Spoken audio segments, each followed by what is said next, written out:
Chinese automotive connected service industry is on a roll. Positive economic growth, infrastructural development, and real-time traffic data is fueling this explosive growth. The launch of Beidou navigation satellite system is opening up further market opportunities for existing and new connected service providers.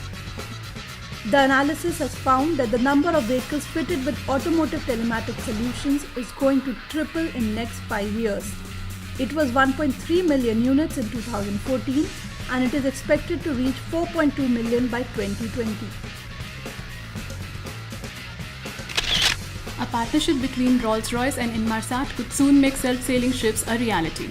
The $7.3 million project is being sponsored by Finnish funding agency for technology and innovation. It will bring together tech companies, research institutes, and ship owners to identify specifications and designs for autonomous ships. Inmarsat will provide the satellite communications link needed for the remote control of ships at sea. A crew can make up for a third of a ship's running costs. If you remove humans from long voyages, you can not only cut operating costs, you will also have more space for the cargo. Rolls-Royce's President of Marine Innovation, Oscar Lavender, feels that much of the technology needed for self-sailing ships is already available today. What is needed is integrating it and developing the systems to operate unmanned vessels.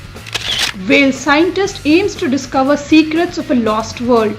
The scientist is trying to find out details of the ancient country of Doggerland, which was once a home to Stone Age settlers between Britain and Northern Europe. Researchers will digitally repopulate the ancient country using modern genetics and computing technologies. It will also reveal important clues about how our ancestors moved from hunting-gathering to farming. Doggerland's secret was washed away by the rise of North Sea thousands of years ago. Japan's Tsukasa Consulting Company is using aerial imagery and a hybrid 3D vector plotting process to help with the cleanup of the Fukushima nuclear site. Tsukasa has been making detailed structure-by-structure 3D maps of the contaminated areas. With the help of a 3D GIS-enabled database system, decontamination teams have been able to find out the number of houses in an area, identify structures with contamination, and manage the process. All this before they have even entered the radioactive zone. Brazil's aviation agency is looking for public feedback on its proposed drone rules. The agency wants people to register all aircrafts that weigh less than 25 kilograms and can fly 400 feet above the ground. For all drones flying above 400 feet, pilot license and permit will be necessary. On top of that, if the aircraft weighs more than 150 kgs, the pilot would also need to get an aeronautical medical certificate.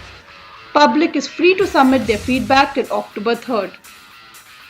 Say goodbye to waiting for rocket launches. Now CubeSats will be deployed directly from the International Space Station. The United Nations Office for Outer Space Affairs and the Japan Aerospace Exploration Agency are joining forces for this joint initiative. The experimental module is called KiboCube and it uses an airlock system and a robotic arm to launch satellites. With this partnership, countries which don't have the resources to launch satellites will be able to deploy them as and when required. The US Army Corps of Engineers has awarded a $10 million contract to Woolpert and 3 other architecture and engineering firms. The 5-year shared capacity contract is to provide surveying, mapping, and geospatial services to support the efforts of the Mobile District, the South Atlantic Division, and the USACE.